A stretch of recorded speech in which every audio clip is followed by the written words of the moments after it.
దైవ అనుగ్రహం పొందే విధంగా దైవ సంకల్పం ఇప్పుడున్న ప్రస్తుత కాలములో మనం ఎలాగ దేవుని కృపను బట్టి మనం జీవించాలి, దేవుని యొక్క సంకల్పము తెలుసుకొని మనం ముందుకు సాగుదాం. కాలానుగుణంగా దైవ బిడ్డలుగా సాక్షులుగా నిలబెట్టుకు వాక్యము విందాం. 2 రాజులు 8వ అధ్యాయము 2 వచనాలు చదువుదాం. మొదటి 2 వచనాలు చదువుదాం. 2 రాజులు 8వ అధ్యాయము మొదటి 2 వచనాలు. ఒకనాడు ఎలీషా తాను బ్రతికించిన బిడ్డకు తల్లి అయిన ఆమెను పిలిచి, యెహోవా క్షామకాలము రప్పింపబోచున్నాడు. 7 సంవత్సరములు దేశములో క్షామము కలుగునట్లు చెప్పి, నీవు లేచి నీవును నీ ఇంటి వారును ఎచ్చట ఉండుట అనుకూలమో అచ్చడికి పోవుడనగా ఆ స్త్రీ లేచి ఆ దైవజనుడు చెప్పిన మాట చొప్పున చేసి తన ఇంటి వారిని తోడుకొని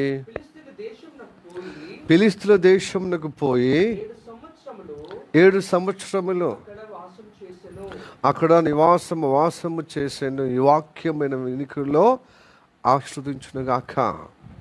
ఆమేన్. Praise the Lord. Hallelujah. Okay, చిన్న ప్రార్థన చేద్దాం. మిక్కిలిగా ప్రేమిస్తున్న మా పరలోకమందున్న మా తండ్రి, నీకు వందనాలు. నీ కృప ద్వారా మొదటి మెసేజ్ ద్వారా తండ్రి మా జీవితంలో తండ్రి గొర్రెలుగానే ఉండమన్నావు. గొర్రెలు నీ స్వరం వింటుంది, నేను వెంబడిస్తాయ్యా. గొర్రెలు ప్రభువా అయ్యా నీ పాదాలను, కాపరి పాదాలను వెంబడించేటువంటి అయ్యా నీ మార్గములో నీ నడిపింపులో ఉన్నటువంటి గొర్రెలకు మంచి కాపరి సెలవిచ్చి ఉన్నావు.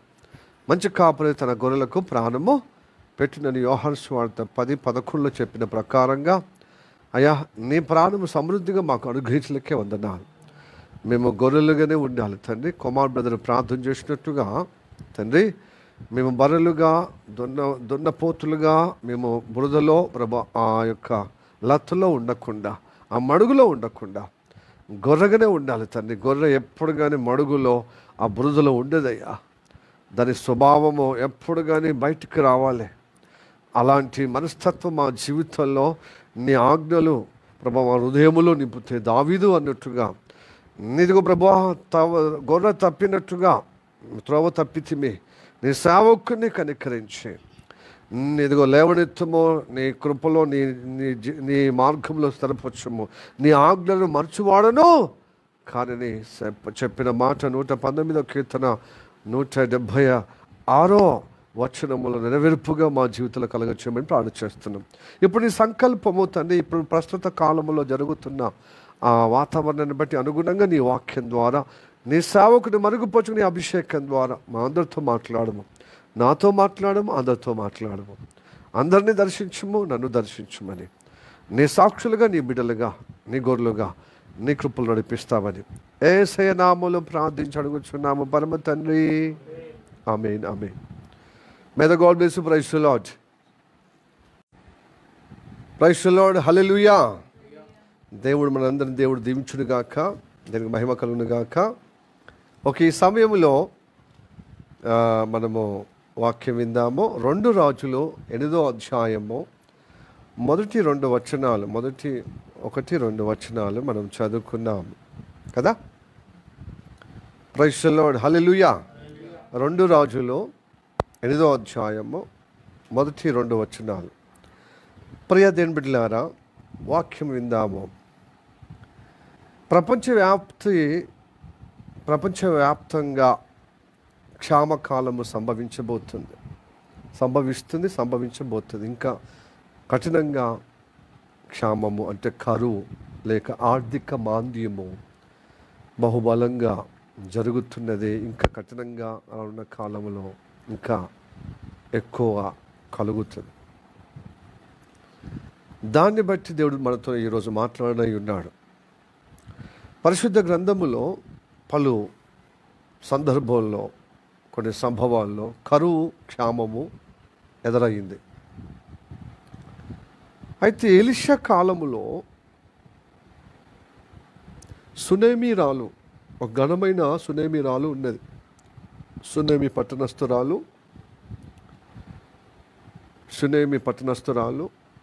ఈ సునేమి దైవభక్తి గలది. దైవజనుడి మాటలు, దైవజనుడు పట్ల దైవ మాటలు, దేవుని మాటలు విన్నప్పుడు ఆమె దీవించబడిన అనుగ్రహం పొందుకుంటుంది. అందుకోసమే ఆమె ఘనమైన రీతిగా దేవుని వాక్యం విన్నప్పుడు ఆమె ఘనంగా ఎంచబడుతుంది. మనకు తెలుసు ఘనమైన పరిస్థితి ఎలా వస్తుంది. దేవుని వాక్యము హృదయంలో నిలుపుకొని విశ్వాసంలో స్థిరపొచ్చిన ఆ అనుగ్రహాన్ని బట్టి ఘనంగా ఎంచబడతాం. కనుక ఘనమైన ఆ సునేమి రాలు ఇంటికి తరచుగా దర్శిస్తూ వెళ్తున్నప్పుడు ఆమెకు సంతానం లేదు. అప్పుడు ఆ ఇంట్లో ప్రార్థన పెట్టిన కొలది ఆ ఇల్లు సరిపోకపోతే మేడ గదిలో ఆయనకు స్పెషల్గా కట్టించి ఒక మంచం, బల్ల, పీట మొదలైనటువంటి దీపము మొదలైనటువంటి ఉంచి ఎంతగానో దేవుని మహిమార్థంగా గౌరవించేది. ఆమె మన పట్ల ఇంత శ్రద్ధగా పరిచయం చేస్తుందే, దేవుని మాటలు వినుకుంటూ విధేయతగా జీవిస్తుందే, మరి ఆమెకు కావలసినది మన నుండి పొందుకోవాలి కదా, దీవించబడాలి అని తన అసిస్టెంట్ అయినటువంటి గేహజీని అడిగితే మనం వస్తూ పోతున్న కొద్ది వాళ్ళలో పిల్లలు కనబడతలేరు. అంటే నిజంగా ఆమెకు గర్భఫలం ఇవ్వాలి. ఆమె అడగలేదు, కానీ ఆ దైవజనుడు ఎలీషా పిలిచి నీకు గర్భఫలము దేవుడు వచ్చే ఏడాదిలో ఇదే ఋతువులో నీ ఒడిలో 12 బాబు, అంటే చక్కటి బాబు పాప నీకు, అంటే ఆ బేబీ పుడుతుంది అన్నప్పుడు నన్ను ఎగతాళిగా చేయకూడదు, ఆశ లేకుండా ఆశ రేపుతున్నావు అంటే లేదు నీకు తప్పక దేవుడు అనుగ్రహిస్తున్నాడు. ఇదిగో దేవుడి మాటకు నేను సెలవిస్తున్నప్పుడు ఆమె ఆ మాటకు లోబడి విశ్వసించి చక్కటి బేబీని అనగా చక్కటి కుమారుణ్ణి 12 అంటే ఏమంటారు 12 పాప, హల్లెలూయా, ప్రైజ్ ది లార్డ్. ఆ చక్కటి బాలుడిని కలిగి ఉన్నది. అయితే కొన్ని రోజులైన తర్వాత బాలుడి చక్కగా ప్రేమతో దాన్ని పెంచుకున్న సమయంలో ఆయన ఉన్నట్లుండి ఆ పొలం దగ్గర తన తండ్రి దగ్గర పొలంలో పనులు చేసినప్పుడు ఆయన అక్కడ నిలబడుతున్నప్పుడు మస్తు విపరీతమైన హెడేక్ వచ్చి, ఆ హెడేక్ ఎంత అంటే ప్రాణము పోయేంత హెడేక్ అన్నమాట, తలనొప్పి. వెంటనే ఆ పనివాణిలో ఒకటి చూసారా, ఇక్కడ ఇంత పని ఉన్నది, నా కుమారుని తీసుకుపోయే విధంగా టైం లేదని చెప్పి ఒక పనివాణి తీసుకుపోమన్నాడు. వాళ్ళ తల్లి దగ్గర తీసుకుపోని మరి చాలా విపరీతమైన తలనొప్పిగా పోరాడుతున్నాడు. మార్గ మధ్యంలోనే ఏమైపోయింది, చనిపోయాడు. ఆ తల్లి నేను ఆశపడలేదు, కోరుకోలేదు, ఆయన నాకు దైవజనుడు ప్రేరేపించి ఆశ పుట్టించిన కుమారుడు కలిగించాడు. ఇప్పుడు చూస్తే నా కుమారుడు అప్పుడు దైవజనుడి దగ్గరికి పోయింది. అందుకోసం ఇక్కడ ఉన్నది ఆ కుమారుడు, చనిపోయిన కుమారుడు తిరిగి బ్రతికిన తర్వాత ఉంది అది. హల్లెలూయా. తాను బ్రతికించిన బిడ్డకు తల్లి అయిన ఆ గనురాలైనటువంటి సునేమి, ఆ సునేమి స్త్రీతో చెప్తారనమాట, దేవుని బిడ్డలారా, దేవుని మాట విన్న వారికి దేవుడు మాట్లాడతాడు, వినిపించుకోవాలి దేవుని మాటలు, దయచేసి చెవి యొగ్గాలి. అలనాడు అబ్రహామా నీకు తెలియకుండా ఏ పని నేను చేయను అన్నాడు. కనుక నువ్వు నా స్నేహితుడివి, నీకు చేస్తానని చెప్పాడు. సొదొమ గొమొర్రాలో సంభవించేటువంటి సంభవాన్ని, ఆ విపత్తును తెలియజేశాడనమాట. అప్రమత్తంగా నీవు నీ వారిని, నీ మాటలు విన్నవారిని అప్రమత్తం చేయమన్నట్టుగా అతనికి తెలియజేశాడు. ఇప్పుడు ఈ స్త్రీతో కూడా ఎలీషా మాట అంటే గౌరవం ఉంది, ఎలీషా ప్రవక్తని గౌరవిస్తుంది, దైవజనుడని గౌరవిస్తుంది. కాబట్టి తల్లి, సహోదరి, రానున్న కాలంలో గొప్ప క్షామమే కలగబోతుంది ఈ ఇజ్రాయెల్ దేశంలో, ఈ ప్రాంతంలో. నువ్వు సురక్షితంగా, నీవు నీ ఇంటి వారిని సురక్షితంగా మరి ఎక్కడ నీకు అనుకూలమో అక్కడికి వెళ్ళు బ్రతకటానికి. ఎందుకంటే ఈ క్షామము తీరేంత వరకు వచ్చే 7 సంవత్సరాలు బహుభయంకరమైన కరువు ఇదే అందరికీ దేవుడు తెలియజేస్తున్నాడు. ప్రియ దేవుని బిడ్డలారా, రానున్న కాలంలో భయంకరమైన ఆర్థిక మాంద్యము సంభవించబోతుంది. ఇప్పుడు స్టార్ట్ అయింది. హల్లెలూయా. తన బిడ్డలకు తన మాటను గౌరవించి, దేవుని మాటను గౌరవించి, తన దైవ సేవకుల ద్వారా అభిషేకం ద్వారా మాట్లాడుతున్న మాటలు మనం గ్రహించాలి. అది ఇప్పుడే స్టార్ట్ అయింది. భయంకరమైన ఇంకా రానున్న కాలంలో గొప్పగా ఆర్థిక మాంద్యము, కరువు, క్షామము మనం ఎదుర్కోబోతున్నాం. కాబట్టి మనకు అనుకూలమైన ప్రాంతం అంటే దేవుని వాక్యము వినగలిగిన సహవాసము కలిగి ఈ కరువును ఎదుర్కోవాలి. భౌతికంగా కరువు వస్తుంది, ఆర్థికంగా కరువు వస్తుంది, పని కరువు వస్తుంది. రేపు వాక్యము కరువు కూడా రాబోతుంది, సంభవిస్తుంది. కనుక వాక్యం ఉన్నప్పుడే దీన్ని వినాలి, చెవి యొగ్గాలి. Hallelujah. Praise the Lord, praise the Lord. తన భక్తులకు రానున్న క్షామం గురించి తెలిసి తన భక్తులకు అప్రమత్తం చేస్తాడు. తన మాట విన్నవారికి తెలియజేస్తాడు. అబ్రహాముకి తెలియజేశాడు. ఇప్పుడు సునేమి రాలైనటువంటి గనురాలు కూడా తెలియజేస్తున్నాడు. నీవు నీ ఇంటి వారిని కాపాడుకో. బిడ్డలారా, సంగమా, దేవుని దైవజనంగమా, దేవుని బిడ్డలారా, దేవుని మాటను ఆలకించుడి. ఈ రానున్న కాలంలో పెద్ద ఆర్థిక మాంద్యము రాబోతుంది. ఇప్పటికే వచ్చి ఉన్నది. బైబిల్లో కొన్ని ప్రాంతాల్లో కొన్ని అంటే అక్కడ సంభవాలను సంభవించే విధంగా తన భక్తులు కరువు ఎదుర్కొన్నారు. ఆదికాండము 12వ అధ్యాయంలో 10 వచనం అనుకుంటా. భయంకరమైన కరువు వచ్చింది కానాను దేశంలో. ఏ దేశంలో? కానాను దేశంలో. ఇప్పుడున్న పాలస్తీన్ అంటే ఇజ్రాయెల్ దేశం కదా. అప్పుడు ఆ కరువు బట్టి ఎక్కడికి వెళ్ళాడు? ఐగుప్తు దేశానికి వెళ్ళాడు. హల్లెలూయా. దేవుడు నడిపించాడు ఐగుప్తు దేశం. ఇప్పుడు ఈ స్త్రీని కూడా ఎక్కడికి నడిపించాడు? ఫిలిష్తీయుల. ఈ కరువును బట్టి ఫిలిష్తీయులు అంటే ఫిలిష్తీయులు కూడా దేవునికి మహిమపరచటానికి, ఐగుప్తులు కూడా మహిమ పరచటానికి, తన భక్తులను ఆయా ప్రాంతాల కరువు కాలంలో ఎదురవుతున్న కరువును తప్పించుకోవటానికి, జయించుటకు ఏం చేస్తాడు?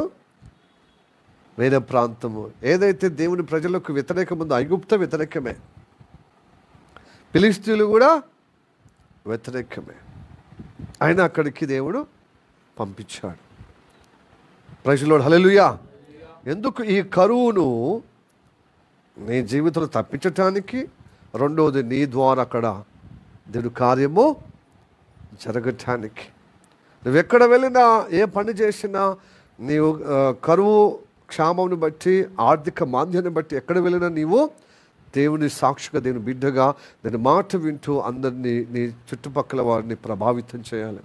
వారు వినకపోని నువ్వు మాత్రము దేవుని సాక్షిగా, దేవుని బిడ్డగా, దేవుని మహిమార్థంగా నడిపించబడాలి. దేవునికి స్తోత్రం. హల్లెలూయా. Praise the Lord. అలానే రూతు గ్రంథంలో, న్యాయాధిపతి కాలములో, రూతు గ్రంథంలో మొదటి అధ్యాయం 1వ వచనములో ఒక కుటుంబం ఉంది. ఒక మనుషుడు ఒక కుటుంబంతో ఎక్కడికి వెళ్ళాడు? మోయాబు దేశానికి వెళ్ళాడు, బెత్లెహేము నుండి. హల్లెలూయా. బెత్లెహేము నుండి వెళ్ళినప్పుడు కరువు క్షామమును బట్టి వెళ్ళారు. ఊరికనే వెళ్ళిరా? కరువును బట్టి అబ్రహాం వెళ్ళాడు ఐగుప్తు దేశానికి. కరువును బట్టి ఇదిగో ఈ సునేమి స్త్రీ వెళ్ళింది తన కుటుంబంతో ఫిలిష్తీయుల దేశానికి. ఇప్పుడు రూతు గ్రంథములో ఒక కుటుంబము వెళుతుంది. ఎక్కడికి? మోయాబు దేశానికి వెళ్ళినప్పుడు ఈ కుటుంబము దేవుని బిడ్డలు కదా, కరువు కాలం, క్షామ కాలం వెళ్ళారు కదా. మరి అక్కడ సువార్త అక్కడ చేసినప్పుడు గొప్పగా రూతమ్మ దొరికింది. హల్లెలూయా. రూతు అసలు రూతు దేవుని వాక్యం ప్రభావితం కాకుండా, మరి దేవుని వాక్యం చేయకపోతే, భక్తి ఆమెకు తెలియజేయకపోతే, క్రీస్తు గొప్ప ఔన్నత్యాన్ని తెలియజేయకపోతే, యెహోవా దేవుడు సృష్టికర్తకు సాక్షులుగా నిలబడకపోతే రూతు ప్రభావితమా అయ్యేది కాదు. ఇప్పుడు వాళ్ళు కరువు కాలంలో, క్షామ కాలంలో ఎక్కడికి పోతే రూతు దొరికింది? మోయాబు దేశం. మోయాబు అన్యులేదా? అన్యులా? ఫిలిస్తీన్ల దేశమైనా, హెబ్రీ అంటే ఐగుప్తు దేశమైనా, ఇంకా మోయాబు దేశమైనా దేవునికి విరుద్ధమైన వాళ్ళే, భయభక్తులు లేని వాళ్ళు, బహుపాపంతో నింపబడిన జనాంగములో ఈ సాక్ష్యాలు, దేవుని బిడ్డ సాక్షులు పోతే ఎలాగ ప్రభావితమై చెప్పండి. అక్కడ రూత్ అనే ఒక చిన్నది లేక యవనస్తురాలు ఆ కుటుంబంలో మరి కోడలుగా చేర్చబడి ఆమె రక్షణ పొందింది కదా. ఎస్, అక్కడ వాళ్ళకు చాలా భయంకరమైన ఇబ్బంది ఎదురైనా కూడా ఆ అత్తను వదిలిపెట్టిందా ఆ రూతు? మళ్ళీ దేవుడు దర్శిస్తున్నాడు యెరూషలేమును, యూదా దేశాన్ని అన్నప్పుడు ఆ మాట విని అత్త కోడలు పోయారు. అసలు నిరీక్షణకు ఆధారమే లేదు, విశ్వాసానికి హేతువే లేదు. అదన్నమాట. నిరీక్షణ లేని సమయంలో, ఆధారం లేని సమయంలో నిరీక్షణ కలిగితే దేవుడు బండ నుండి నీళ్లు ఉబికి ప్రవహింపజేస్తాడు. ఆ ఎడారిని ఆయన గొప్ప పచ్చ మైదానంగా గడ్డి చిగురింపజేస్తాడండి. అంత గొప్ప దేవుడు మన దేవుడు. హల్లెలూయా. దేవుడిని నమ్మిన బిడ్డలారా, దేవుని నమ్ముకొని ఉన్నప్పుడు అసలు నువ్వు సిగ్గుపరచిన పడవు, నువ్వు లజ్జింపబడవు, తలెత్తుకునే విధంగా ఉంటావు. కాబట్టి రూతు అద్భుతము చేయబడి దేవుని వంశములు, క్రీస్తు వంశములు చేర్చబడినది ఒక అన్యురాలు ధన్యతగా పొందుకొని. Praise the Lord. హల్లెలూయా. ఇంతకు ఈ కరువు భయంకరంగా తాండవిస్తుంది మన ఇప్పుడున్న ప్రస్తుత ప్రపంచంలో. ఒకటి ఆర్థిక మాంద్యం, రెండోది యుద్ధాల వల్ల, మూడోది ప్రకృతి వైపరీత్యాల వల్ల. కార్చిచ్చుల ద్వారా యూరప్ కాంటినెంట్ అతలాకుతలం అవుతుంది. స్పెయిన్, పోర్చుగీస్, ఫ్రాన్స్ కదా, చాలా కార్చిచ్చులతో. మొన్నటిదాకా ఆస్ట్రేలియా ఉండే, నిన్నటిదాకా అమెరికాలో ఉండే, ఇప్పుడు యూరప్ కాంటినెంట్. అది అంత మంచు ప్రాంతం అయినా ఆ మంచు ప్రాంతంలో దేవుడు అంటే ప్రకృతికి విరుద్ధమైన వాతావరణం ఏమైంది, అక్కడ కార్చిచ్చులతో రగులుతుంది వ్యవహారం అంతా. ఆల్రెడీ కరువు క్షామం చేత ఎన్నో సంవత్సరాల క్రితం నుంచి ఆఫ్రికా ఖండం ఎదుర్కొంటుంది.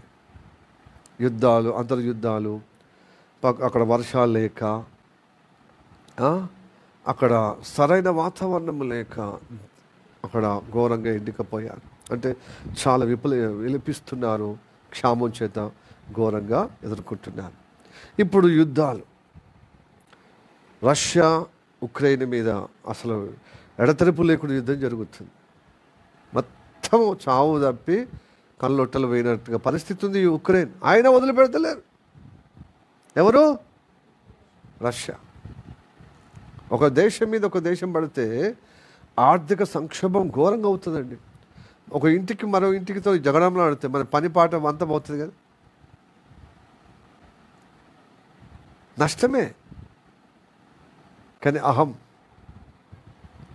కానీ మూర్ఖత్వం, నేను తప్పక నాశనం చేయాలని ఒక ఆ పట్టుదలతో ఏమైపోతుంది, ధ్వంసమైపోతున్న పరిస్థితి. ఇప్పుడు ఉక్రెయిన్ ధ్వంసం అయిపోయింది, ఆర్థికంగా ధ్వంసం అవుతుంది. ఇప్పుడు రష్యా కూడా మనలన్నీ పోతున్నాయి. ఒక మిజైల్స్ ప్రయోగించాలంటే ఎన్నో లక్షల కోట్లు ఉంటాయి, అది ఊరికనే తయారు చేయబడదు. అట్లాగా ఆ దేశాన్ని పట్టున పెట్టుకుని, ఏ దేశమో ఇప్పుడు అమెరికా అంతగా ప్రభావితం చేసినా, ఎన్ని టారిఫ్లు, ఎన్ని పన్నులు, సుంక పన్నులు విధించినా అది మాత్రం వదిలిపెడతలేదు. ఇప్పటికే 100 దాటిపోయినాయి దాని సుంకాలు. ఆ దేశం మీద అంత ఒత్తిడి చేసినా అది వదులుతలేదు. ఎందుకంటే ఇది నాటో సభ్యత్వంలో చేరకూడదు. ఇదొక చరిత్ర, ఇదొక రాజకీయ చరిత్ర. Hallelujah. Praise the Lord. Praise the Lord. ఇకపోతే ఇజ్రాయెల్ దేశము గాజాను ఎంత ఘోరంగా బలహీనం చేసింది చూడండి యుద్ధంలో. 2023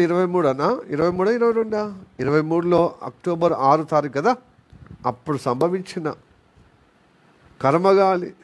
అన్ఫార్చునేట్లీ ఈ గాజా అంటే గాజాని పరిపాలించిన అమాస్ వాళ్ళ ఇప్పుడు ఇజ్రాయెల్ దృష్టికి క్రైస్తవ దృష్టికి గురవాదులుగా ఏమైపోయింది, ఆ ఇజ్రాయేలును పౌరులను ఘోరంగా ఉచ్చకోత కోశారు, ఘోరంగా హింసించి చంపేశారు.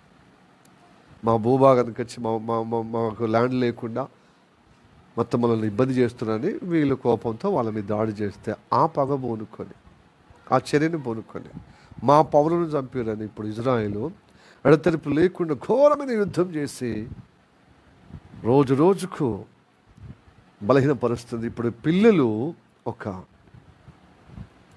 బలహీనమైపోయారు. కోడిపిల్ల నీళ్ళలో పడితే ఎట్లుంటుంది, దాని ఈకలంతా అటకపోయి బక్క చిక్కినట్టుగా అయిపోయింది. ఇప్పుడు పోషకాహారం లేక, ఆహారం లేక, యుద్ధం ఎడతెరిపి లేకుండా మొత్తం అమాసును ఉగ్రవాదులు ఏరేయటానికి పూనుకొని పౌరులు సైతం చనిపోతున్నారు. వాళ్ళ మీద బాంబులు అయితే పౌరులు, అమాయకులైన పౌరులతో భద్రతగా చేసుకున్నారనమాట, స్త్రీలను, చిన్నపిల్లలు. సో వీళ్ళకి తలగబోయి ఈ అమాయకులైనటువంటి స్త్రీలు, పిల్లలు ఘోరంగా హతమార్చబడుతున్నారు. ఇది ఎడతెరిపి లేకుండా ఎంత ఆంక్షలు విధించినా అది చెవగొత్తలేదు, లోబడతలేదు. మొత్తం కట్టడి చేసిందనమాట. ముట్టడి చేసినప్పుడు కరువు కాటకాలతో, క్షామంతో ఘోరమైన బలహీనమైపోయారు. ఐక్యరాజ్య సమితి ఇది ఎంతగా పట్టించుకున్న ప్రపంచ దేశాలు చాలా సహకారంగా ఐక్యరాజ్య సమితి ద్వారా ఆహార మరి లారీలు టన్నులుగా పంపించిన సరిహద్దులు ఆపుతున్నారు. ఈ ఆహారము పౌరులకు ఇస్తే ఇది అమాసు పౌరుల వేషంతో అమాసు తీసేసుకొని అది బలపడి మళ్ళీ ఇజ్రాయేలుకు పక్కలో బల్లెములాగా తయారవుతూ మళ్ళీ ఒకనొక సందర్భంలో మిమ్మల్ని ఆదమర్చి ఉన్నప్పుడు మళ్ళీ దాడులు చేసి మా పౌరులను, మా వ్యవస్థను ధ్వంసం చేస్తారు. ఇది మానవ మనుగడకే చాలా ప్రమాదం. ఈ ఉగ్రవాదైన ఈ హమాసును ఏనేయాలి, లేకపోతే ఓడిపోయినామని చెప్పండి. వీళ్ళు చివరి దశలో ఉన్న ప్రాణమే ఉంది. అలాంటి దుస్తులో పోయినా మేము ఓడిపోయినా ప్రసక్తి చెప్తలేరు వాళ్ళు.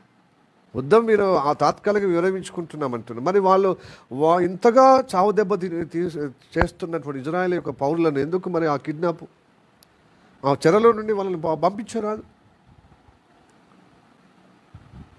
అంటే వీళ్ళు పంపించరు, వాళ్ళు యుద్ధం ఆపమంటారు. ఈ అమాస వాళ్ళు ఏమో యుద్ధం ఆపితే మేము పంపిస్తాం.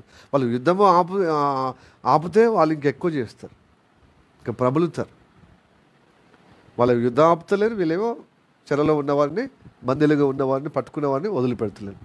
ఇప్పుడు కరువు చేత భయంకరంగా గత శుక్రవారం రోజున ఐక్యరాజ్య సమితి ఆహార భద్రతగా ఉన్నటువంటి అధికారి చెప్పాడు, ఏమండి, కరువుతో నింపబడ్డది. డిక్లరేషన్ మొన్నటిదాకా హెచ్చరిక, అయ్యో గాజా మొత్తము ఆ పాలిస్తున్న వాళ్ళందరూ ఘోరమైన విపత్తులో పడిపోతారు, ఆకలి బాధలో చచ్చిపోతారు అని హెచ్చరిక చేసిన వీళ్ళు తగ్గుతలేరు. హమాస్ ఉగ్రవాదులు, హమాస్ రాజకీయ పార్టీ వాళ్ళు అటు ఇజ్రాయెల్ ఒప్పుకుంటలేరు. ఇప్పుడు 19తో అమాయక ప్రజలు చనిపోతున్నారు. చాలా ముట్టడి చేశారు, పైనుంచి యుద్ధం చేశారు గగనాంతరాల ద్వారా. ఇప్పుడు బూతుల మీద యుద్ధము ప్రకటించేశారు. అంటే ఇంటింటికి శోధన చేసి వాళ్ళ టన్నెల్స్, వాళ్ళ యొక్క రహస్యంగా వాళ్ళ స్థావరాలు ఎక్కడెక్కడ ఏర్పరచుకున్న వాళ్ళ ధ్వంసం చేయటకు, ఉగ్రవాదం లేకుండా చేద్దామని చేస్తే మొత్తం కరువులో నింపబడ్డది. ఈ విషయం, ఈ సందర్భము ఆలోచన చేసినప్పుడు పరిశుద్ధాత్మ దేవుడు పాత నిబంధనలో ఇదే గ్రంథంలో 2 రాజులు 6వ అధ్యాయము 24-25 వచనాలు చెప్పుతున్నాయి. చదువుదామా?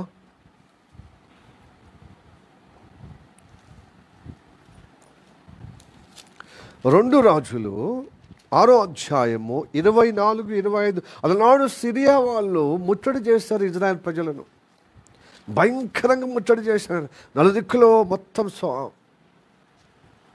అసెంబ్లీ అయిపోయారు, సైన్యముతో చుట్టూరుగా చుట్టుముట్టారు, ముట్టడి చేశారు, గట్టిగా ముట్టడి చేశారు.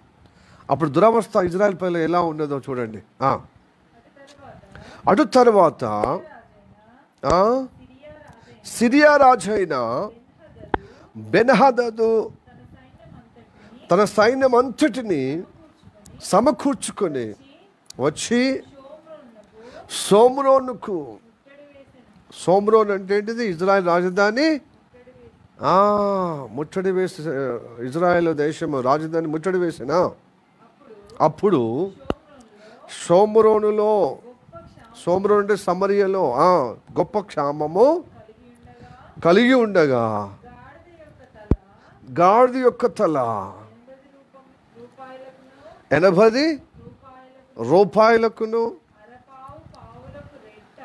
అరపావు పావురపు రెట్ట, పావురములు నూకలు తిని అవి తిని రెట్ట వేస్తా చూడు, 2 రెట్ట పావు ఎంత చూడండి.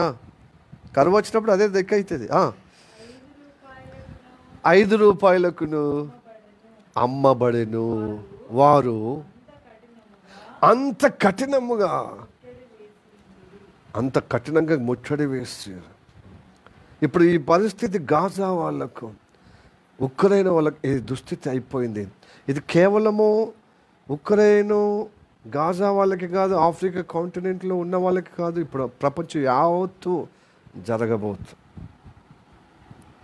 కరువు.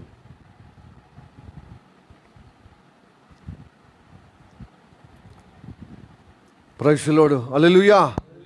ఈ సిరియా రాజు బెన్హదద్ రాజు తన సైన్యంతో బహుభయంకరంగా ముట్టడి చేసినప్పుడు ఇజ్రాయెల్ అవస్థ ఎట్లయితే, ఇజ్రాయెల్ ప్రజల అవస్థ, సోమ్రోన్ అవస్థ అనగా ఇప్పుడు గాజా అవస్థ అట్లనే ఉంది కదా. ఫిలిస్తీన్ అవస్థ గాజా రాజధాని కదా. ఎట్లా అవుతుంది చూడండి. గాడిద తల 80 రూపాయలకు ప్లస్ అప్పుడు 80, ఇప్పుడు తేలిక. అప్పుడు ఆ రోజులలో క్రీస్తు పూర్వము దాదాపుగా ఎన్ని సంవత్సరాలు, 600-500 సంవత్సరాల క్రితం ఇది, 600-700 సంవత్సరాల క్రితం ఇది క్రీస్తు పూర్వం. భయంకర ఆ రోజులలో పావురము రెట్ట పావు కేజీ ఎంత? అరపావు, ఒక అరపావు 5 రూపాయలు. ఇప్పుడు మనం ఇట్లా అంటున్నాం ఎందుకంటే మనకు అన్నీ దొరుకుతున్నాయి కాబట్టి. రేపు కరువు కాలం అదైనా మంచిది, అది అన్ని వైటమిన్లు, అదే పురుగు పోసి లేకపోతే నూకలు ఏదేదో ధాన్యం తిని అది 2 అయిన దాని కొంచెమైన వైటమిన్ దాని కడుపు అంతటి అన్నమాట.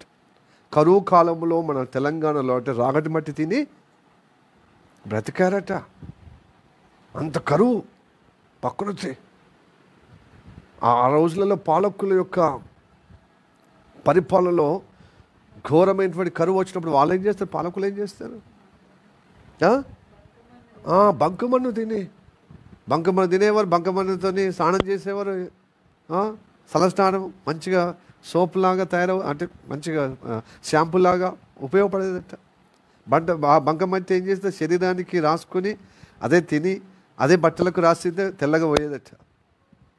అలాంటి కరువు కాలంలో దేవుని బిడ్డలే, మిషనరీ వాళ్ళే ఉత్తగా వీళ్ళు పని చేయటానికి వస్తున్నారు. మాకు బుక్కడు అన్నం పెడితే సరిపోతుందని చెప్పి మెదకు చర్చి కట్టేటప్పుడు మాకు పైసలు ఇవ్వకుండా పని మహాభాగ్యం, మాకు పని ఇచ్చి మాకు 1 పూట అయిన 2 పూటలైన పెడితే అదే మాకు ధన్యత, అదే మాకు 10,000. కాబట్టి మీరు ఎక్కడికి పోతున్నారంటే మెతకు దొరికే దగ్గరికి పోతున్నామని అట్లా మెతకు వచ్చింది పేరు. దేని బట్టి వచ్చింది? అక్కడ సిఎస్ఐ చర్చ్ మిషనరీ వాళ్ళ ద్వారా. హల్లెలూయా, ప్రైజ్ ది లార్డ్. ప్రియ దేవుని బిడ్డలారా, దేవుని వాక్యము వినే వారి దగ్గర మెతుకులు ఉంటాయి అద్భుతంగా. అది సిరియా ప్రాంతంలో అయినా, లేక ఇజ్రాయెల్ ప్రాంతంలో అయినా, గాజా ప్రాంతంలో అయినా, ఉక్రెయిన్ ప్రాంతమైనా, ఎక్కడ వెళ్ళినా దేవుని వాక్యం వింటే ఒక దిక్కు కరువుతో క్షామం చేత అల్లలాడిపోతున్న ప్రజలందరూ దేవునితో అనుబంధం ఉన్నవారు, దేవుని మాట విన్నవారు అద్భుతంగా పోషింపబడతారండి. ఇలాగ కరువు కాలంలో, క్షామ కాలంలో, ఆర్థిక మాంద్యములో మీరు పోషింపబడిన ఆశ్చర్యకరంగా అద్భుతంగా దేవుని కటాక్షం పొందాలంటే దేవుని వాక్యమును లోబడండి, దేవునితో అనుబంధముగా ఉండండి. ఈ రోజులలో ఒక ప్రాంతంలోనే కరువు కాదు, ప్రపంచ యావత్తు కరువుగా రాబోతుంది. ఆర్థిక మాంద్యం రాబోతుంది, వచ్చేసింది ఇప్పుడే. ఇప్పుడున్నటువంటి గవర్నమెంట్ కాలంలో రియల్ ఎస్టేట్ పోయింది, పండుకున్నది. రియల్ ఎస్టేట్ పండుగ ఉన్నప్పుడు ఎందుకు పండుకున్నదంటే, ఈ రియల్ ఎస్టేట్ వాళ్ళు 1% 2% న్యాయంగా కొని కట్టేవారు కొంతైతే. గబ్జా కోరలే ఎక్కువ ఉంటారు ఈ రియల్ ఎస్టేట్లో. చెరువు ప్రాంతంలో మెల్లమెల్ల చెరువును ఏం చేసి తక్కువ చేస్తారు. మిగతా గవర్నమెంట్ స్థలాలను మెల్లమెల్ల ఆక్రమించుకుంటారు, కడల సరిహద్దులో వచ్చి. అట్లాగే ఇప్పుడు హైడ్రో వచ్చి ఏం చేసింది, మొత్తం దుమ్ము దులుపుతుంది, రియల్ ఎస్టేట్ మొత్తం పడకేసింది.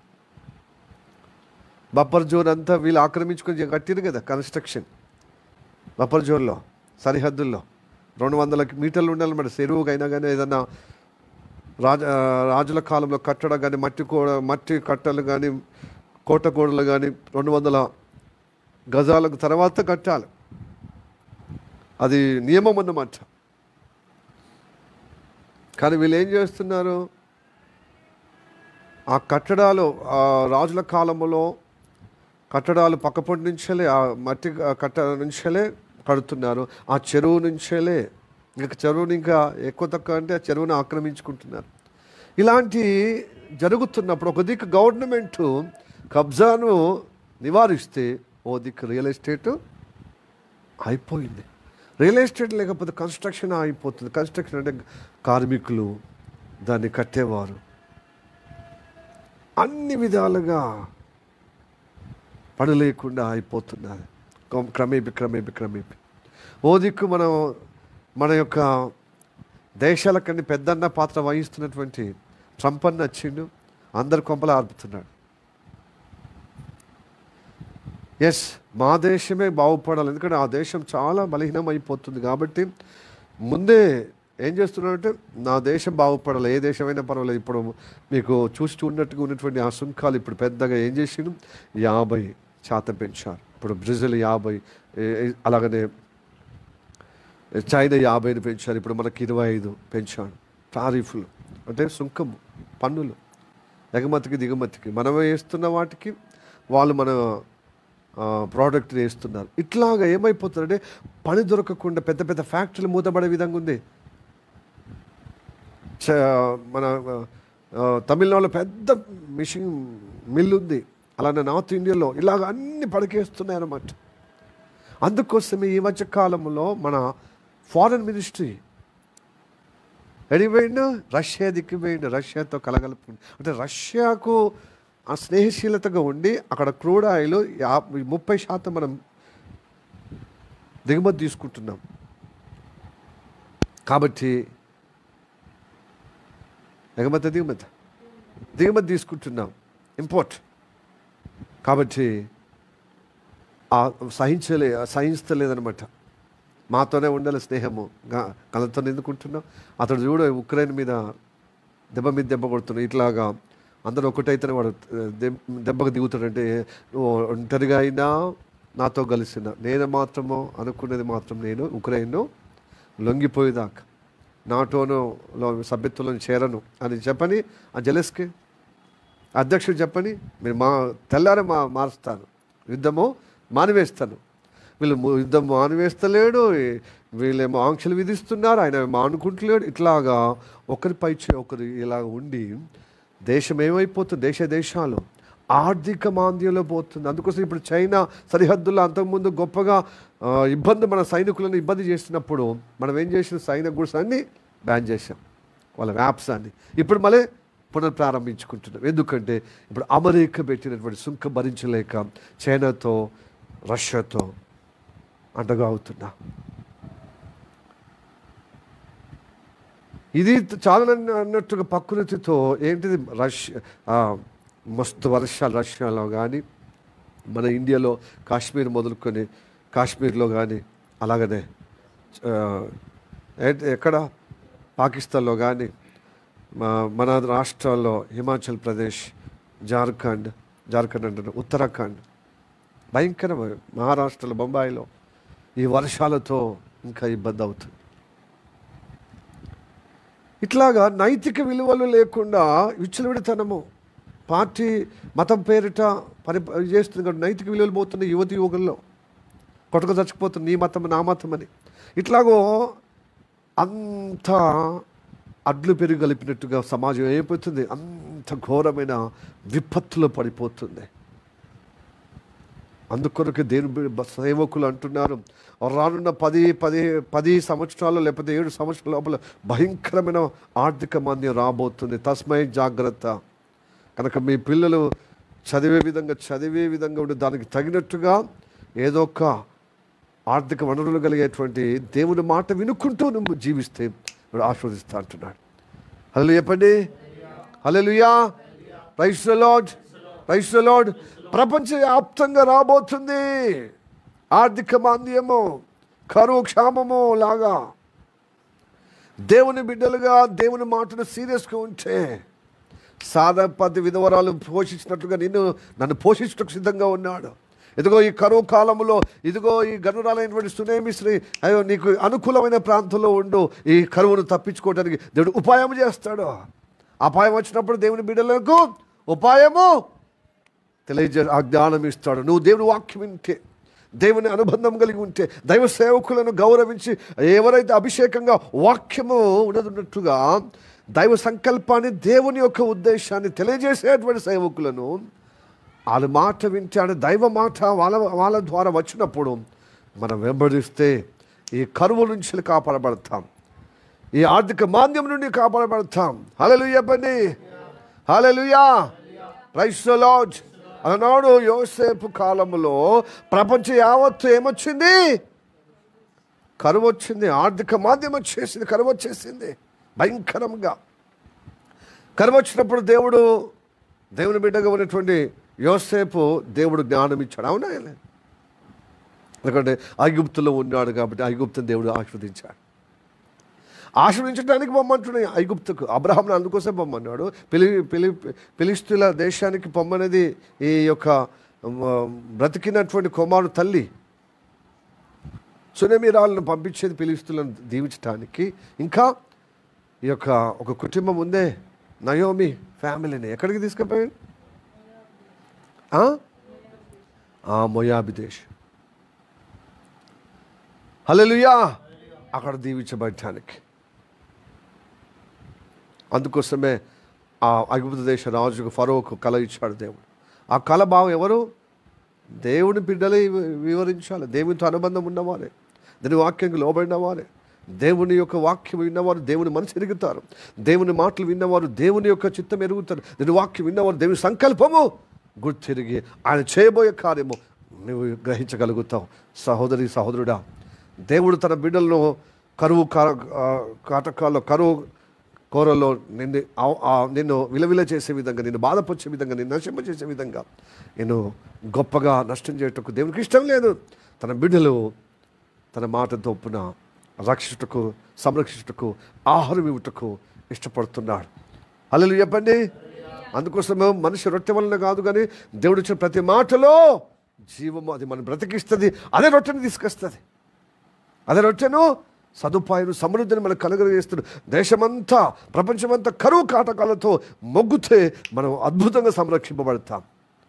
కనుక దేవుడు రాకడ సమీపంగా ఉంది. కనుక దేవుని యొక్క అడుగుజాడలు మనం చూస్తూ అనుసరిస్తూ దేవుని మాటను అపేక్ష కలిగి ఉందాం. కనుక మాంద్యులుగాక విశ్వాసం కలిగి దేవుడు ఏదైతే వాగ్దానం చేశాడో ఆ వాగ్దానం స్వతంత్రించుకునే విధంగా ముందున్న భక్తుల యొక్క అడుగుజాడలు నడుస్తూ, ముందున్న ప్రారంభంలో ఏ విధంగా ఆసక్తి కలిగి ఉన్నామో ఆత్మీయతలో, అది చివరి వరకు ఓపికతో మనం కొనసాగుదాం. అప్పుడు అద్భుతం కాపాడబడతాం. Hallelujah. Praise the Lord. Praise the Lord. Hallelujah. కాబట్టి ఇదిగో ముందు జరిగినదే మళ్ళీ జరుగుతుంది. ప్రపంచవ్యాప్తంగా కరువు ఎలా వచ్చిందో అప్పుడు దైవజనుడు అయినటువంటి, ప్రవక్త అయినటువంటి, దీర్ఘదర్శకుడు అయినటువంటి యోసేపు దైవ కటాక్షం పొందుకొని ఆ కరువు అంతా నివారించుటకు ఆయన దేవుని మాట విన్న వారందరూ ఏం చేశారు? కరువు నివారించుటకు ధాన్యము అందించబడ్డది. దేవునికి స్తోత్రం చెప్పండి. అంత్య దినాల్లో అలా సంభవించబోతుంది. దేవునికి స్తోత్రం. హల్లెలూయా. ఆదికాండం 41వ అధ్యాయము 57వ వచనం చదవండి.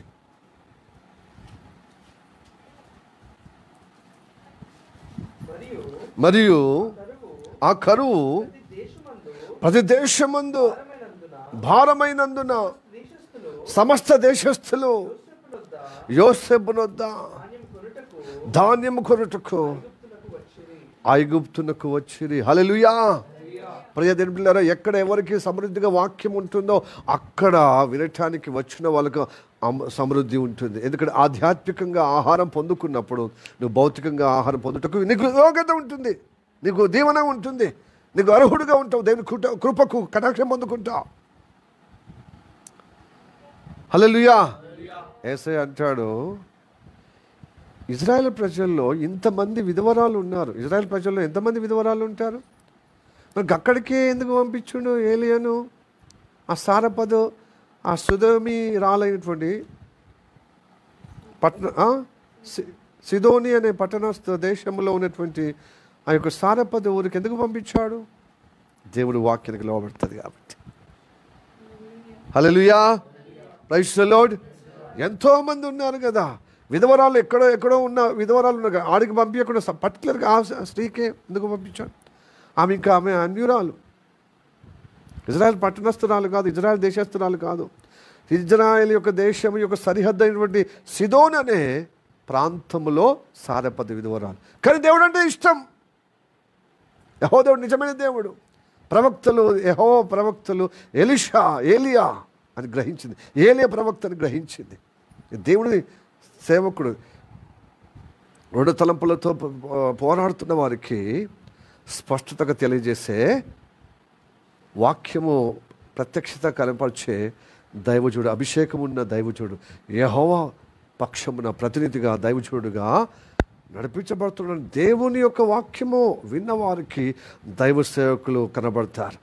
అలాంటి ప్రత్యక్షత కళ్ళు మనకి అనుగ్రహిస్తాడు. ప్రార్థన చేయండి. ఏ సేవకుని నమ్మితే మనకు దీవెన ఉంటుంది.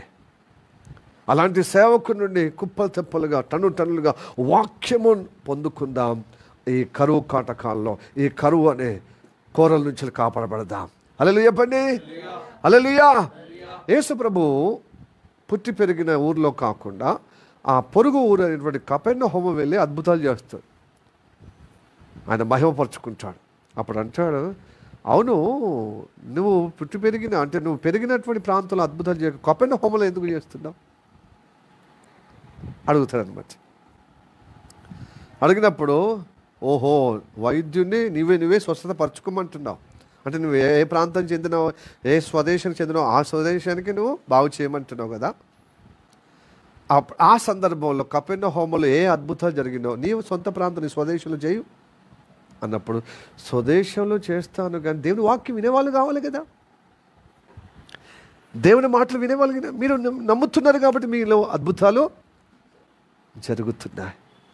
మనం ఏమంటామంటే నువ్వు చేస్తే మరి నీ ఇంటి వాళ్ళు నీ అమ్మని నమ్ముతలేదు, నీ భర్త నమ్ముతలేడు, నీ భార్య నమ్ముతలేదు, నీ పిల్లలు నమ్ముతలేరు అంటారు. అదే నమ్మిన వారికి అద్భుతం జరుగుతుంది బాయ్. హల్లెలూయా. Praise the lord.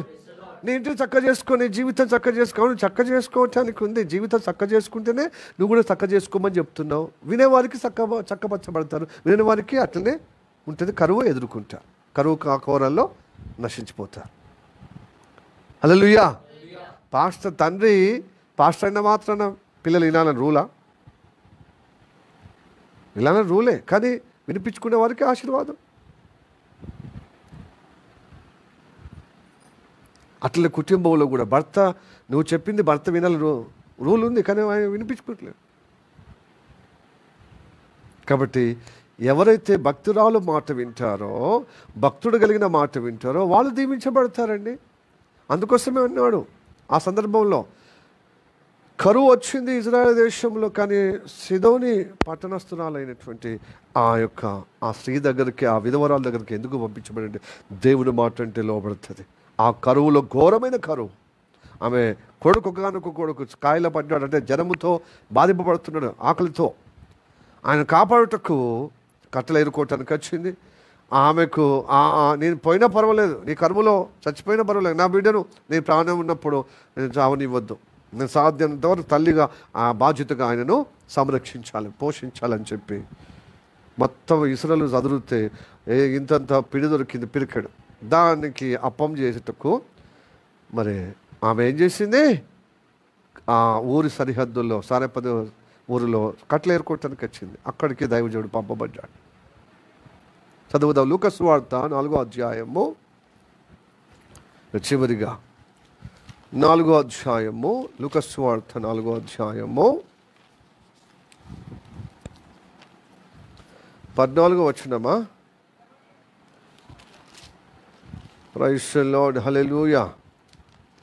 చేశారా? 25 26 25 చదువుదాం. ఏలియా దినము అందు 3 6 నెలలు ఆకాశం మూతబడి దేశం అన్నంతటను ఆ గొప్ప కరువు సంభవించినప్పుడు ఇశ్రాయేల్లో అనేక మంది విధవరాలు ఉండినను ఏలియా సిదోనిలో ఉన్న సారెపతు ఊరిలో ఉన్న ఒక విధవరాలు యొద్దకు విధవరాలు యొద్దకే గాని మరి ఎవరి యొద్దకు పంపబడలేదు. అంటే విధవరాలు యొక్క దేవుని మాటకు లోబడుతుంది, విశ్వసిస్తుంది. అంతవరదాకా దేవుని బట్టే బ్రతికింది తను, తన కుమారుడు. ఇప్పుడు సావసిద్ధంగా అయిపోయాడు. కరువు బాగా తాండబిస్తుంది. కరువు కూరలో చచ్చిపోయేటువంటి పరిస్థితి ఏర్పడి తన కుమారుడు. అయితే ఆమె కుమారుని కాపాడుటకు, తన ఇంటి వారిని కాపాడుటకు ఏం చేసిండో దేవుడు ఏలియాను పంపించి ఆ కరువు తీరేంత వరకు ఆమెకు అద్భుతం దేవుడు ఆశ్రయించాడు. దేవుని మాట విన్నది కాబట్టి దేవుడు అద్భుతం చేశాడు. హల్లెలూయా, ప్రైజ్ ది లార్డ్. దేవుని మాట వినండి. దేవుని మాట వినకపోతే ఘోరమైన పరిస్థితి ఏర్పడుతుంది. చాలామంది దేవుని మాట వినకుండానే ఈ లోకమంది ఇలా తయారైపోయిందండి. సౌలు దేవుని మాట వినలేదు, వినక దైవ సంకల్పంలో నువ్వు జీవించలేదు.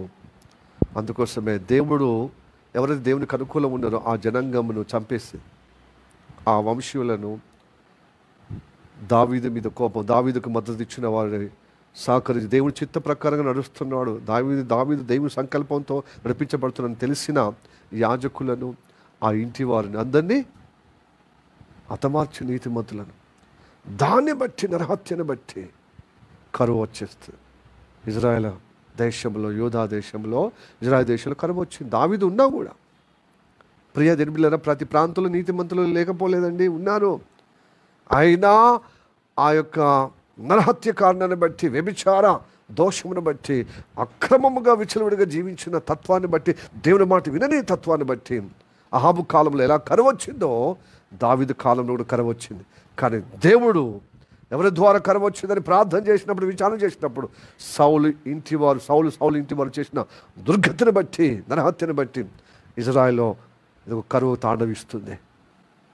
మానవ జాతి యావత్తు భయంకరంగా దేవుని ఉగ్రతకు లోనైంది కాబట్టి కరువు వచ్చేస్తుంది. దేవుడు అంటే భయం లేదు, దేవుడు అంటే ప్రేమ లేదు, దేవుడు అంటే లోబడటం లేదు, దేవుని వాక్యానికి విధేయత లేదు. కాబట్టి ఏమొస్తుంది? కరువు వచ్చేస్తుంది, ఆర్థిక మాంద్యం వస్తుంది. అందుకోసమే దేవుడు అంత్య దినాల్లో ఈ సంభవాల్లో అనుమతిస్తున్నాడు. ప్రియ దేవుని బిడ్డలారా, దేవుని మాట వింటున్నారా, లోబడుతున్నారా? దేవుని వాక్యానికి ధిక్కరిస్తే నువ్వేమేస్తే తెలుసా? నరహత్య చేసే విధంగా వ్యభిచారములో, కోపములో, అన్యాయములో నింపబడి దాని పర్యావసనమే కరువు వచ్చేస్తుంది. ఆర్థిక మాంద్యము అంటే ఒక మనిషిని చంపడమే కాదు, అంటే నేరుగా చంపడమే. నేను ఎవరిని చంపుతలేను, కానీ మాటలతో చంపుతలేమో మనం. నీ సహోదరుని ద్వేషించడమే స్వార్థంగా సహిస్తలేం, ఓర్చుకోలేకపోతున్నాం. చిన్నదానికి పెద్దదానికి మనము ఎక్కువగా మాటకారితనముగా పెంచుకొని అమాయకంగా ఉండే, తగ్గింపు ఉండే, ఎవరు చాతగాని వాళ్ళగా చేస్తారని ఒకరు చూసి ఒకరు ఏం చేస్తున్నాం? కుక్కలా మరుగుతున్నారు. మనుషులు జగడాలు పెట్టుకుంటున్నారు, వాదాలు పెట్టుకుంటున్నారు. అవసరమైతే మనిషిని ఏం చేస్తున్నారు, జీవితంలో చూడకుండా ద్వేషిస్తూ ఏం చేస్తున్నారు, గొప్పగా మనసు ఇరిగిపోయే విధంగా చంపేస్తున్నారు. నీ సహోదరు ద్వేషించడమే నరహత్య. అట్లాగా అది కార్యరూపం దాచుతుంది. ఇప్పుడు యవనస్తుడు అయినటువంటి 10వ తరగతి ఆ పిల్లోడు ఏంటి, భయభక్తులు లేకుండా సెల్ ఫోన్లు, టీవీలు చూసి, ఇన్స్టాగ్రామ్, నేను ఫేస్బుక్, యూట్యూబ్ చూసి ఒక మనిషిని అధమార్చే విధంగా ఇట్లాగా విచ్చలవిడితనం ఎక్కువ అవుతుందన్నమాట యువకుల్లో. దేవుడు అంటే భయం లేదు. మతం అనే పేరుతో చంపేస్తలేరా, ద్వేషిస్తలేరా, మారణ హోమం సృష్టిస్తలేరా? ఇవన్నీ పర్యావసనం ఏమవుతుందంటే కరువు, ఆర్థిక మాంద్యము దారితీస్తుంది. 2 సామ్యాలు 21వ అధ్యాయము 1వ వచనం. 2 సామ్యాలు 21వ అధ్యాయం 1వ వచనం. మొదటి వచనమే, దావీదు కాలమున 3 సంవత్సరములు విడవకుండా కరువు కలగగా దావీదు యెహోవాతో మనవి చేశాను. అంటే ఇంకా చదవండి. అందుకు యెహోవా ఇలా సెలవిచ్చాను, సౌలు గిబియోనీలను హతము చేశాను గనక అతని బట్టి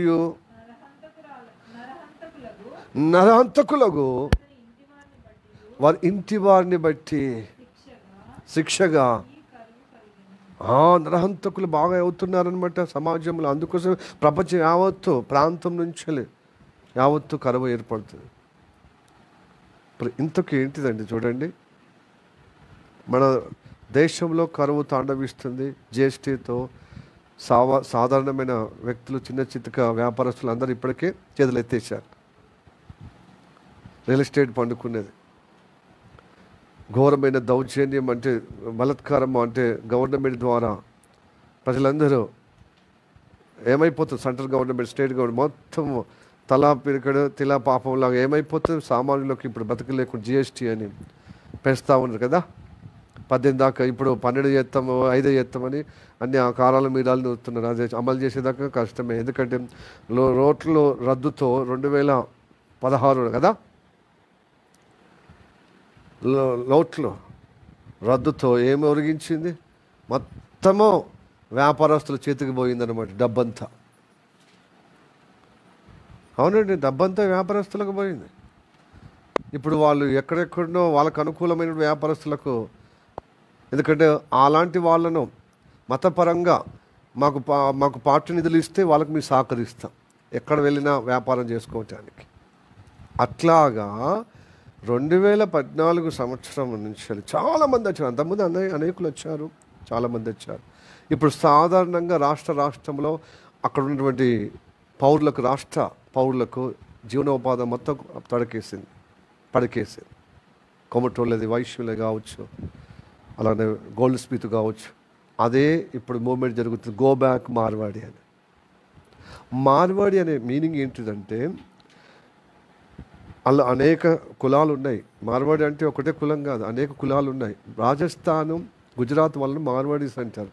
అక్కడ మొత్తం అక్కడ ఎడారి ప్రాంతం అన్నమాట. వ్యవసాయం చేయడానికి సాధ్యం కాదు, నీళ్లు ఉండవు, వ్యవసాయం లేదు. కాబట్టి అక్కడ ఉన్నటువంటి ప్రభుత్వాలు పూర్వం నుంచే వ్యాపారంని ప్రోత్సహించారు. వర్తకి ప్రోత్సాహం. మారు అంటే ఏంటిది, ఎడారి. వాడ అంటే ఎడారి ప్రాంతము.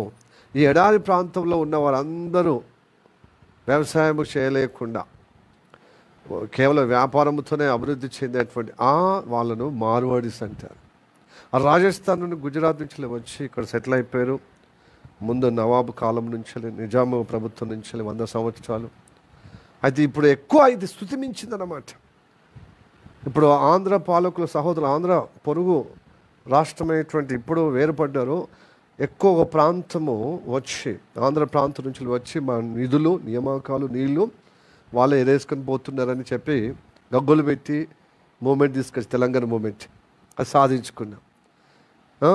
వాళ్ళ తత్వాన్ని గో బ్యాక్ అన్నాం, కానీ వాళ్ళు మాత్రం వాళ్ళను గంటేయమని చెప్పాలి. మీ పెద్దరికమో మీ యొక్క అజమాయిషి, మీ అధికారమో మా మీద ఉండొద్దు.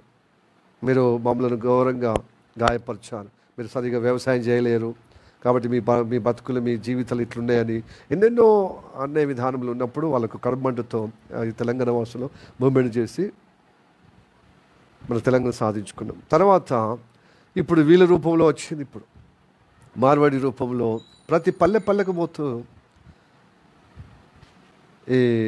ఇప్పుడున్నటువంటి కుల వృత్తులు కానీ, వ్యాపారస్తులు కానీ మొత్తం కేసు పడ్డాయి. ఇప్పుడు ఘోరంగా ఒవ్వెత్తున ఎగిసిపడుతుంది ఈ మూమెంట్. ఆర్థిక మాంద్యము వల్ల మేము స్థానికంగా ఇబ్బంది పడుతున్నాం. మరి భారతదేశంలో కాన్స్టిట్యూషన్ ప్రకారంగా ఎక్కడికైనా వెళ్ళి వ్యాపారం చేయొచ్చు అని ఉంటే అది ఒక లిమిటేషన్ ఉండాలి. మా యొక్క మొత్తం అమలను స్థానికులను నిరుస్థాయులుగా చేసి, నిరాయుధులుగా చేసి, మా తినే ఆహారం మీద మన్ను పోసే విధంగా, మా గుంజుకునే విధంగా మీరు చేసుకోవడం అంటే మీకు తెలివి లేదు, మాకు తెలివి ఉంది. ఇక్కడ తెలంగాణ వాళ్ళు 6 నుంచి 6 గంటల వరకు తాగుతారు, తాగుబోతుల్లా చిత్రీకరిస్తున్నారని వాళ్ళు మన తెలంగాణ వాసుల వాళ్ళ మీద అంటున్నారు. అయితే తెలంగాణ వాళ్ళు ఏంటంటే మొండి జగమొండి అన్నమాట. అరే మేము తాగి పోస్తే మీరు అందరూ దానిలో కొట్టుకపోవాలి, అందుకోసం మూమెంట్ చేస్తున్నాం. వీళ్ళైనా వాళ్ళైనా ఇప్పుడు పెద్ద రణరంగం అయిపోయింది ఒక్క సంభవాన్ని బట్టి. మోండా బజార్లో ఒక ఎస్సీ దళితుని కొట్టినందుకు అప్పటి నుండే కర్మమంట. కానీ ఈ సంఘటన బట్టి ఇంకే ఉవ్వెత్తున ఎగిసిపడ్డది అనమాట. ఇప్పుడు అదైనా కాంప్రమైజ్ అయ్యి రాజీ పడి ఒకే చేసుకున్నారు. కానీ ఇప్పుడు మాత్రం ఆ మూమెంట్ను చాలా, ఎందుకంటే గో బ్యాక్ అనేది వాళ్ళ వృత్తి పనులు తక్కువ చేయటానికి. వాళ్ళు ఉండొచ్చు, వాళ్ళు సిటీలో ఉండాలి, హైదరాబాద్లో ఉండొచ్చు, కానీ పల్లెటూరులో, మండల్లో, పట్టణాల్లో ఉండొద్దని మొన్న బంద్ చేశారు. నల్గొండలో సక్సెస్, వరంగల్ సక్సెస్ అయింది, నిజామాబాద్లో, మహబూబ్ నగర్లో. ఇలా అవుతుందన్నమాట వాలంటరీగా. ఇది ఒక్కరిద్దరిది కాదు. సో ఇలాగా అయిపోతే ఆర్థిక మాంద్యం ఎలా అవుతుంది చూడండి. అంటే ఒక్కరికి వైపే పోయిందన్నమాట. మార్వాడీలది చాలా మొత్తం నేషనల్, స్టేట్ వైజ్ నుంచి నేషనల్ వరకు పోతుందన్నమాట. డిమార్ట్ వాళ్ళదే, అలాగే డాబర్ వాళ్ళదే, సిఆర్ట్ వాళ్ళదే, చాలా వాళ్ళే. ఇన్ననే ఏమి చెప్పదు, మొత్తం లిస్ట్ అవుట్ ఉంటే వాళ్ళదే ఉంటుంది. ఎందుకంటే పెద్ద మొత్తంలో అన్నీ ఒక 10 షాపులు వెళ్ళి వీళ్ళు ఒక గోడౌన్లో కొంటారనమాట. కాబట్టి సగం రేట్ ఇస్తారు వీళ్ళు. మనోళ్ళకేమో 2 రూపాయల లాభంతో సాధ్యమవుతలేదు. ఎక్కడ దొరుకుతుంది? ఇప్పుడు మనం ఎందుకు పోతలేమో, ఏది వేరే షాపులకు ఎందుకు పోతలేమో, డిమార్ట్కి. ఎందుకంటే డిమార్ట్ ఎందుకు, అక్కడ బడ్జెట్ తక్కువ ఉంటుంది.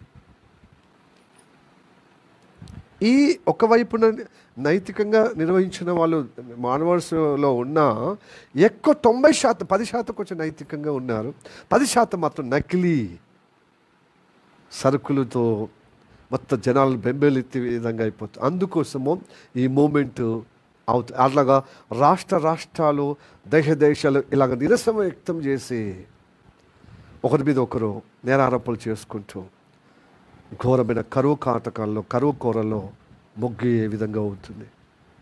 ఆల్రెడీ మతపరంగా ఏం చేస్తున్నారు, ముస్లింల దగ్గరికి పోవద్దు, కొనద్దు, వాళ్ళతో లావాదేవీలు దేననాయి అంటే ఇవ్వద్దు, పుచ్చుకోవద్దు. క్రిస్టియన్స్ ఇట్లాగా మతపరంగా ఒకటి లొల్లి జరుగుతాయి. ఇప్పుడు ప్రాంతపరంగా లొల్లి జరుగుతుంది, కులపరంగా లొల్లి. ఇది చిన్నకి ఏమైపోతుంది, పెద్ద తుఫానుగా ఆర్థిక మాంద్యము, కరువు, క్షామముగా పోతున్నాయి. అంతర్యుద్ధ కలహాలు ఇంకెక్కువ, భౌతికంగా దాడులు ఆ యొక్క రష్యా ఉక్రెయిన్ మీద, అలాగనే ఇజ్రాయెల్ పలస్తీనా మీద పడ్డట్టుగానే అంతకంటే ఘోరం అవుతుందన్నమాట. అంతర్గల కలహాలు, కులం పట్ల, మతం పట్ల, ప్రాంతీయ పట్ల, ఇవి చిన్నకి ఏమైపోతుందంటే ఆర్థిక మాంద్యమును, రాజకీయ నాయకులు. అందుకోసం ఈ మార్వాడి ఏ రాజకీయం ఉండేది, కానీ వీళ్ళే వాళ్ళకు సహకారం చేస్తారు కదా, పార్టీ నిధులు. మళ్ళీ వీళ్ళ ఎమ్మెల్యేలు కానీ ఎంపీలు కానీ వాళ్ళ భూములు జాగులు వీళ్ళ దగ్గరికి కుదబెడతారు. వాళ్ళు లక్షలు ఇస్తూ ఉంటారు. రేపు అధికారం వచ్చినప్పుడు వీళ్ళను చూస్తున్నట్టుగా ఉంటుంది. అందుకోసమే పార్టీలు అటే స్థానికంగా ఉన్నటువంటి ఓట్లు కావాలి. అట్లా అయితే ఓటు మాకు కావాలి, లేకపోతే వాళ్ళు పొందుకోవాలా అని చెప్పి ఇప్పుడు మూమెంట్ అయిందనమాట.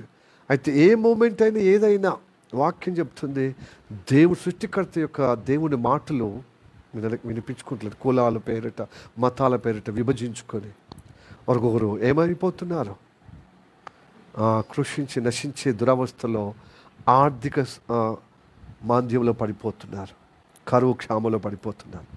ప్రియదిడ్లరా, దేని బిడ్డగా నువ్వు ఉంటున్నావు, కానీ నువ్వు కూడా ఏమైపోతున్నావు? అందరిలో నువ్వు ఒకటి అయిపోతే నీకు ఘోరమైన పరిస్థితి.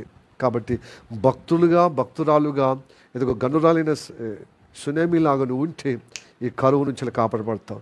దేవుని బిడ్డగా దేవుని వెంబడించి విశ్వాసంగా నీ సొంత ప్రాంతము, నీ కులము, నీ మతం అనేది, నీ బలగం అనేది కాకుండా దేవుని వాక్యంతో జీవించే వాళ్ళే నా బలగము, నా కులము, నా ధర్మము, నా యొక్క మతం అని దేవుని వైపుగా వచ్చి దేవుని వైపులో నడిపించబడితే అబ్రహాంలాగా కాపాడబడతావు. Hallelujah, praise the Lord, praise the Lord. దేవుని బిడ్డగా నువ్వు నిలబడితే ఇదిగో సారెపద విధవరాల్లాగా అద్భుతంగా ఈ కరువు క్షామం నీ జీవితంలో ఎదురవుతున్నా నీవు అద్భుతంగా సంరక్షపడతావు, అద్భుతంగా సంరక్షపడతావు. అందుకోసం భక్తుల దగ్గర దేవుడు సేవకులు పంపిస్తాడు. నీ జీవితంలో కరువు ఎదుర్కోకుండా నువ్వు సమృద్ధిగా దీవించబడటానికి, దాని సాక్షిగా దేవుని చిత్తం నెరవేర్చే విధంగా, దాని సంకల్పము మనం స్థాపించే విధంగా దేవుడిని ఆశీర్వదించుటకు దైవజనులను పంపిస్తాడు. ఒక్కరైనా విధవరాలు ఒక్కదాని కోసం, అలాగా ఎంతో బాధతో ఇబ్బందితో పడుతున్నటువంటి సమరయ స్త్రీ ఎవరో ఒక్కటి సృష్టికర్త అయిన దేవుడు అక్కడికి పోయి ఆమెతో మాట్లాడుతున్నాడు. ఆమె కాపాడబడితే ఊరంతా కాపాడబడ్డది. నేను మెసేజ్ చూశాను, వచ్చాను. హల్లెలూయా, ప్రైజ్ ది లార్డ్. కాబట్టి నువ్వు నిలబడతావా? నీ ద్వారా ప్రాంతం దీవించబడుతుంది, నీ కుటుంబం దీవించబడుతుంది, నువ్వు గొప్పగా అద్భుతంగా సంరక్షించబడతావు. దేవుని మాటకు లోబడతావు. దేవుని మాట లేదు కాబట్టి ఆ యొక్క ఇజ్రాయెల్ దేశంలో గిలాతు కాపురస్తుడైనటువంటి సంబంధమైనటువంటి తిస్బీ వాడైన ఏలియబోయి 3.5 సంవత్సరాలు కరువు ఏర్పడుతుంది. దేవుని మాట ఇదే, నువ్వు దేవుని మాట లోబడతలేవు అన్నాడు అహాబుతో. రాజు సైతం ఇబ్బంది పడుతున్నాడు కరువు కాలంలో, కానీ సారెపద విధవరాలు అద్భుతంగా పోషింపడ్డారు. హల్లెలూయా. రాజులు, ఈ భూరాజులు కానీ, అలా పాలనలో ఉన్నటువంటి ప్రతినిధులు కానీ, ప్రజలు కానీ అల్లాడిపోతారు. సృష్టికర్త కలగజేసుకోబోతున్నాడు. ఆయన బిడ్డలకు ఆయన మాట విన్న వారికి వారిని అద్భుతంగా దైవ సేవకులు పంపించి సంరక్షిస్తాడు. కాబట్టి దేవుని బిడ్డలారా, దేవుని మాటకు లోబడదాం, దేవునితో అనుబంధం కలిగి ఉందాం.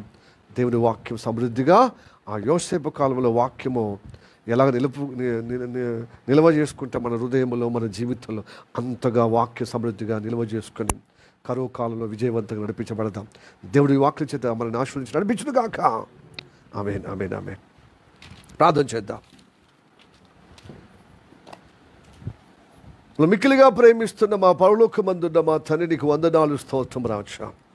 ఇదిగో ప్రభువా, ఈ సమయంలో నీ సేవకుని మరుగుపరుచుకుని నువ్వు చెప్పిన మాటలు, అయ్యా ఆర్థిక మాంద్యము స్టార్ట్ అయిందయ్యా. ఇదిగో ప్రభు, రాష్ట్రంలో, దేశంలో, ప్రపంచవ్యాప్తంగా టారిఫ్లు విధించుకొని ఒకరికొరు అయ్యా ఓర్వలేని విధంగా పన్నులు ఒకరికొరు వేసుకొని దేశాలు అల్లాడుగా అయ్యా ప్రపంచ దేశాలన్నీ ప్రభు ఆర్థిక మాంద్యము ఎదుర్కోబోతుందయ్యా. ఇప్పుడైతే కొంచెము ఇదిగో ప్రభు స్తోత్రం, తన ఖండాల్లో, అక్కడక్కడ దేశాల్లో, అక్కడక్కడ ప్రాంతాల్లో అయ్యో ప్రభు వర్షముతో, తుఫాను ద్వారా అయ్యా ఎదుగు స్తోత్రం తనే ప్రభు అలా కారుచిచ్చుల ద్వారా ఒకవైపు ఇలా జరిగితే ప్రభు ప్రజల యొక్క నైతిక విలువలు దిగజారిపోయి నీ మాటకు లోబడకుండా ఇదిగో ప్రభు మూర్ఖంగా, అహంకారంగా ప్రభు అయ్యా రాజుల కాలం ఇదిగో ప్రభు మొదలుకొని సామాన్య ప్రజల వరకు ప్రభు కులమని అయ్యా రాజ్యాలని ప్రభు స్తోత్రం ఒకరి మీద ఒకరు ఇదిగో ప్రభు పడుతూ కరువు కాలముతో ప్రభు ఇంకా నింపబడుతున్నారయ్యా. ఇంకా ఘోరమైన దీనస్థితిలో అవస్థలో పడిపోతున్నారయ్యా. ఇలాంటి కరువు కాలంలో ఉన్నటువంటి పరిస్థితుల్లో తండ్రి అయ్యా నీ బిడ్డలు మాత్రం ఆశ్చర్యకరంగా సంరక్షిస్తానని, పోషిస్తానని ప్రభు గత కాలంలో పాత నిబంధనలు ఇదివరకు జరిగిన సంభవాల ద్వారా ప్రభు దృష్టాంతంగా మాతో మాట్లాడవయ్యా. నేను నమ్మదైన దేవుడు, నిన్న నేడు ఏకరీతిగా ఉన్న దేవా, ఈరోజు కూడా మాతో అద్భుతంగా నీ మహిమను చూపిస్తావయ్యా. నీ మాట విన్నవారికి ఏది కొదవై ఉండదయ్యా. అయ్యా సర్వసమృద్ధిగా నడిపించబడటకు నీ మాటను ప్రభువా గొప్పగా మా హృదయంలో నిండుగా నింపుకున్నట్టుకు సహాయం చేయం ప్రభు. వాక్యం వినేటప్పుడు విసుగు ఉండకుండా అయా ప్రభు స్తోత్రము తను మందగించకుండా అయా ప్రభు విశ్వాసం కలిగి నీ వాక్యము విన్న కొద్దీ, నీ వాక్య పఠిత కొద్దీ, నీ వాక్య ధ్యానించిన కొద్దీ సమృద్ధిగా మేము ఉండేటకు సహాయం చేయమని ప్రార్థన చేస్తాం. ఇది ఆధ్యాత్మికంగా భౌతికంగా ప్రభు మేము ముందుకు సాగు సహాయం చేయం. మా పిల్లలు ప్రభు, మా పిల్లలు తను వారు చదివిన సార్థకత ప్రభు నీ వాక్య అనుగుణంగా ఉంటేనే వారి చదువుకు ఫలితం ఉంటుందయ్యా. వారి యొక్క ప్రభు స్తోత్రము తను ప్రభు వారి కెరీర్ గొప్పగా దీవించబడుతుందయ్యా. అలాగా అనుగ్రహం కలుగ చేయమని ప్రార్థన చేస్తున్నాం. లేకపోతే ప్రభు స్తోత్రము తండ్రి అయా రొట్టె కోసము అయా ప్రభు ప్రాంతవాసులుగా ప్రభు స్తోత్రము తండ్రి అయా కులముగా, మతముగా, దేశముగా ఒకరి మీద ఒకరు ప్రభు అయా ప్రభు నేరాలు మోపుకొని కార్పణ్యాలతో ఆ యొక్క ప్రభు స్తోత్రం తండ్రి హత్య ప్రభు స్తోత్రం ఇదిగో ప్రభు జారత్వాలు నింపబడి ఘోరమైనటువంటి అయా ఘోరమైన విపత్తులు పడిపోయి ఆ ప్రమాదం నుండి మమ్మల్ని ముందుగా హెచ్చరిక చేసి ఇదిగో ప్రభు ఎలీషా ద్వారా ప్రభు స్తోత్రము తండ్రి అయా సారపతి విధవరాలను ఇదిగో తను బ్రతికించిన కుమారుని నీవు నీ ఇంటి వారిని సురక్షితంగా ఎక్కడ నీకు అనుకూలమవుతుందో అక్కడ నువ్వు నివసించు, ఇదిగో కరువు కాలంలో నువ్వు కాపాడబడవద్దు, తప్పించుకోదు అని చెప్పిన మాట ప్రభు మాతో మాట్లాడిన విధానం బట్టి వదిలినాను. రానున్న ప్రపంచవ్యాప్తంగా ప్రభు ప్రాంతం నుంచి దేశం నుంచి ప్రభు స్తోత్రము తండ్రి ప్రపంచవ్యాప్తంగా కరువు కౌరలో మొగ్గిపోతుంది, మొగ్గబోతుంది, అది గొప్ప విపత్తు ఎదురవబోతుందని నీ వాక్యం ద్వారా మాతో మాట్లాడుతున్నందుకు వదిలినాను తండ్రి. యోసేపులాగా మేము అప్రమత్తమై ప్రభు మేమే సంరక్షించడం కాదు, మా ద్వారా ఇంకా 10 మంది సంరక్షించే విధంగా తలగా నియమించమని ప్రార్థన చేస్తున్నాం. అలనాడు యోసేపును దీవించినట్లుగా మమ్మల్ని దీవించమని ప్రార్థన చేస్తున్నాం. కనుక ప్రభు ధాన్యము అనగా వాక్యం అనే ధాన్యము గొప్పగా ఉన్నట్టుకు సహాయం చేయం. నింపబడుటకు, వినుటకు, లోబడుటకు, సహవాసం కలిగి ఉండటకు, వ్యక్తిగతంగా పరిశుద్ధులతో సహవాసం నీ వాక్యము కుప్పలుగా టన్నులుగా మేము పొందుకునే విధంగా ఈ కరువు కాలంలో ప్రభు విజయవంతంగా నడిపించబడకు సహాయం చేయం. అద్భుతం చేస్తామని నమ్ముచున్నాం. ప్రార్థన విన్నదిగొందన్నా ప్రభు నీ మాట విన్నవారు దర్శిస్తాం, సంరక్షిస్తావు, సాక్షార్థంగా వర్ధలింపజేస్తావు, నీ పరలోక రాజ్యానికి స్వాస్థ్యంగా స్థిరపరుస్తావు. అట్టి అనుగ్రహం కలగజేయటకే నీ సేవకుడితోని కుడి వచ్చిన అందరితో మాట్లాడేందుకు వద్దన్నా నీ కృపణియంత్రం ఉండుగాక. యేసయ్య నామములో ప్రార్థించి అడిగి వేడుకుంటున్నాము పరమ తండ్రి. Amen, amen. May the God bless you. Praise the lord.